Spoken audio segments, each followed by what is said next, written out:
Shalom semuanya, puji Tuhan. Sebelumnya saya ucapkan Merry Christmas.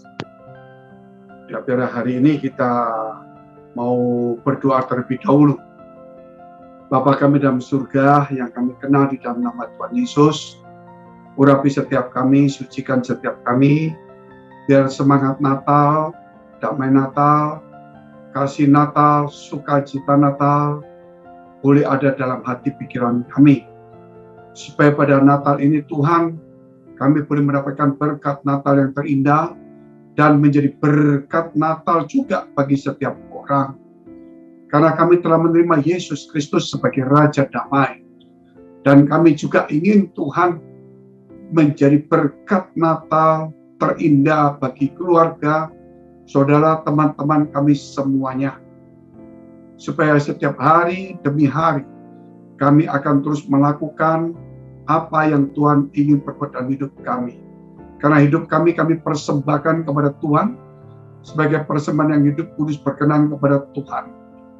Karena kami tahu kalau kami tidak memberikan hati pikiran kami menjadi sesuatu yang belum sejati.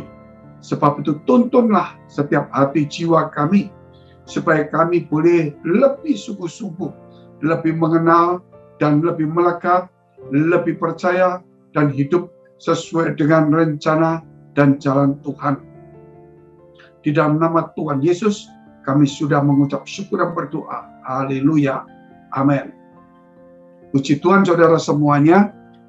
Kalau kita tidak ada damai di gereja, di rumah tangga, dalam hidup kita sendiri, maka dia tidak akan menjadi raja di dalam kehidupan kita. Sehingga kita berkata, gerejaku adalah Tuhan, rumah tanggaku adalah Tuhan.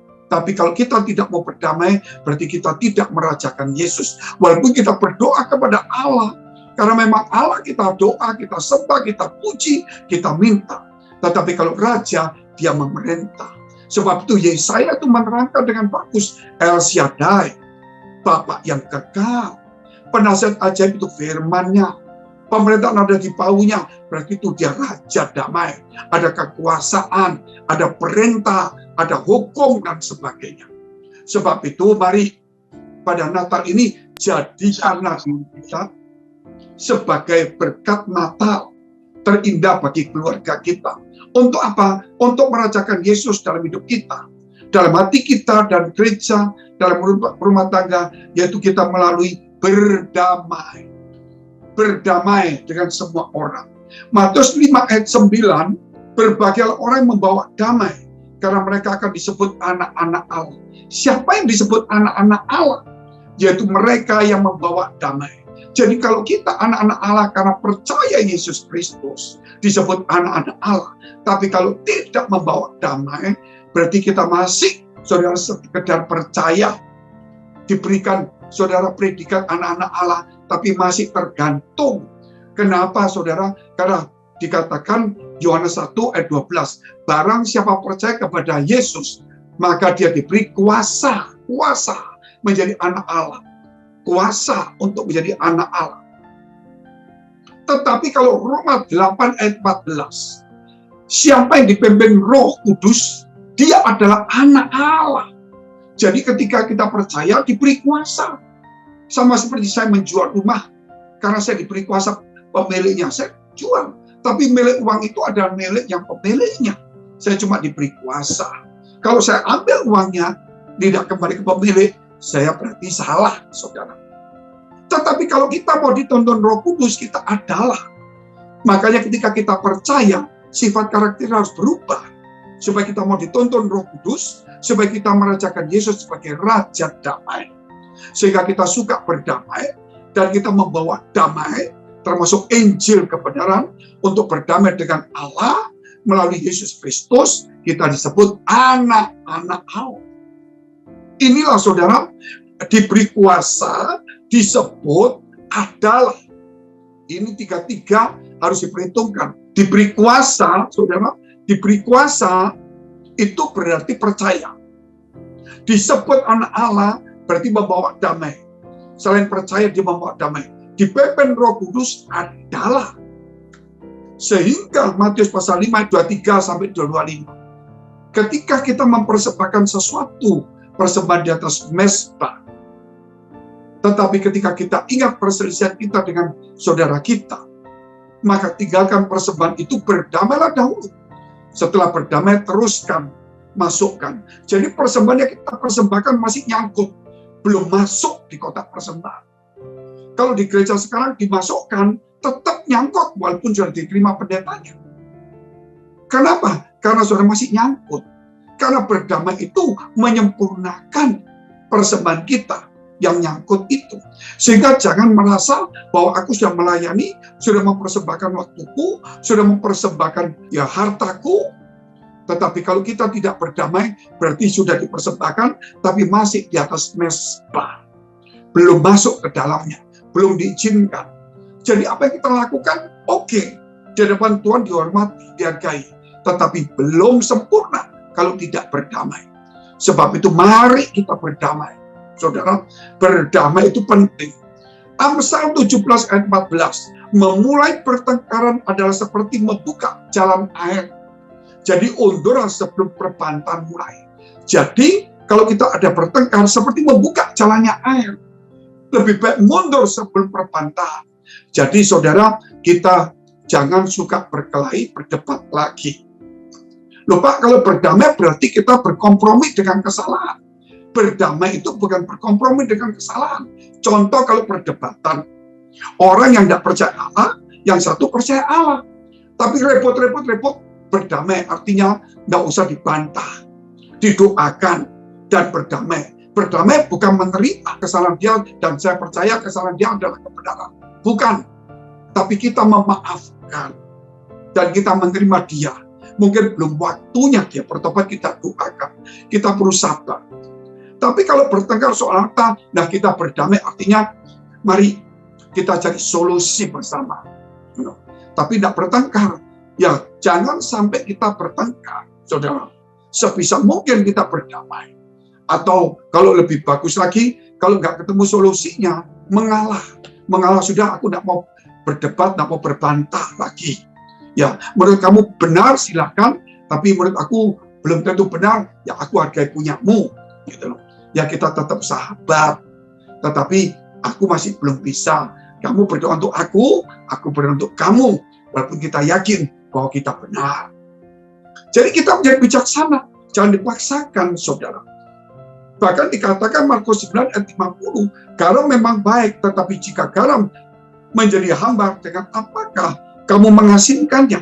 Hendaklah kamu selalu mempunyai garam dalam dirimu, dan selalu hidup berdamai seorang dengan yang lain. Garam itu memang bagus. Tapi kalau sudah tawar, buat apa? Hanya diinjak-injak orang tidak berguna. Kamu adalah garam. Ya, mempunyai garam dalam dirimu. Bagaimana cara mempunyai garam? Selalu berdamai. Selalu berdamai. Selalu berdamai. Bahkan dikatakan, saudara, jikalau itu perdamaian tergantung kepada kamu, berdamailah. Bukan berarti kita berkelahi, yang satu berkata, tidak ada Allah, kita ngomong ada Allah. Ya, kita tergantung dari kita. Oh, kalau gitu betul, tidak ada Allah. Bukan. Jika tergantung dari kita, saudara, ya sudah, kita akhiri, gitu. Jadi, sudah, oke, menurut kamu begitu, ya pendapatmu seperti itu. Ya, itu mungkin, ya jalan hidupmu, kebenaran. Kita doakan saja, supaya itu menjadi kebenaran yang sejati dalam hidupmu. Jadi kita tidak katakan bahwa itu bagi kita benar, tapi kita doakan. Nah, kalau kamu merasa saya salah, doakan juga, itu saudara. Nah, itu saja. Jadi inilah saudara, garam itu kalau sudah suka berdebat, apalagi makanya kalau kita doktrin berdebat, lebih baik mengajar, berkhotbah. Orang berdebat, ngomong 1-2 kali di debat, tinggalkan. Cari 2-3 ayat yang bagus, kasih tahu, selesai. Dan contohnya tentang kasih karunia, harus ada hukum keadilan. Oh, nggak bisa. Kasih tahu, orang utang 10.000 sama 1.000, oh nggak bisa. Punya talenta 1, ada 2, 5, diberi itu karunia. Tetapi kemudian yang punya diberi karunia tidak mau bekerja, menghasilkan, maka diminta masuk ke penjara. Nggak mau kasih mina, nggak mau, ya sudah gitu saudara, nggak ribut. Contohnya, saya jadi pendeta atau pelayan Tuhan, kasih karunia, tetapi ada hamba jahat hamba upahan, ya hamba malas. Akhirnya dibuang juga. Kasih lagi karunia mungkin. Aku bisa bernubuat, mengusir setan, melakukan mujizat.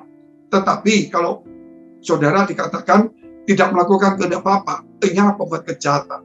Kasih lagi bahwa walaupun aku bisa berbahasa malaikat, walaupun aku ini punya iman menyembuhkan, memindahkan gunung, tapi kalau nggak ada kasih, nggak ada berguna, nggak bisa, nggak apa-apa.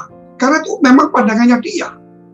Kita nggak bisa paksakan orang, tapi kita juga mawas diri. Jangan sampai kita juga yang salah, saudara. Tapi kalau kita ikuti firman Tuhan, itulah kebenaran. Jadi kebenaran tidak satu doktrin. Mama Allah Maha Kasih, itu kebenaran. Itu betul, saudara. Tetapi Allah Maha Murah, Allah Maha Kuasa, Allah Maha Tahu, Allah Maha Adil. Ini benar. Nah, kasih karunia itu bukan berarti kemahalan. Dari kasih Allah, itu turunlah kasih karunia. Atau anugerah. Karena anugerah itu pemberian. Dan kalau kita menerima pemberian, berarti kita menerima anugerah. Kalau kita mengasihi Allah, berarti kita memberi. Makanya ada hukum dikatakan, kasihlah Tuhan Allahmu dengan segenap hatimu, segenap jiwamu, segenap akal budimu, dan segenap kekuatanmu. Dan kasihlah sesamamu seperti dirimu sendiri. Itu perintah, hukum terutama dan pertama. Saudara, itu jelas sekali. Makanya, saudara, kalau kita bicara tentang kasih ini, nggak main-main. Mari, apapun yang kita lakukan, karena kita mengasihi Tuhan. Nah, kalau mengasihi, berarti kita memberi sesuatu. Yohanes 15 ayat 9 dan 10 contohnya. Ya, dikatakan, seperti aku mengasihi Bapa, demikian aku mengasihi kamu. Tinggal di dalam kasih. Kalau engkau mengasihi aku, melakukan perintahku, bukan menerima, tapi mau menerima perintah. Karena dia adalah Raja Damai. Di hari Natal ini, kita mau berdamai satu dengan yang lain. Jadilah berkat Natal terindah pada tahun ini, yaitu berdamai, suka mengampuni, mengalah, mengasihi. Mari, saudara, kita tunduk kepala, kita berdoa. Bagi saudara yang mempunyai pergumulan masalah, persoalan, mari dekapkan kedua tanganmu di dada. Apapun persoalannya, pekerjaan, rumah tangga, kesehatan, maupun juga karir, studi, perjodohan, Tuhan pasti menolong karena Tuhan itu penuh kasih. Tetapi ingat, Tuhan adil. Tetaplah percaya, tetaplah melangkah, tetaplah bekerja, tetaplah punya harapan. Jangan putus asa, tetaplah semangat dan bersyukur. Tuhan pasti tolong kita. Engkau yang sakit, biar hari ini Tuhan pulihkan, sembuhkan. Dalam nama Yesus, jadilah sesuai dengan iman. Biar hari ini engkau diberikan hikmat jalan keluar. Sehingga engkau mendapatkan jalan keluar. Dari segala persoalan pergumulanmu, Tuhan menjawab engkau. Dalam nama Tuhan Yesus. Haleluya. Amin. Jika saudara masih membutuhkan pelayanan doa dan konseling, silakan hubungi nomor tertera di bawah ini. Tuhan Yesus memberkati.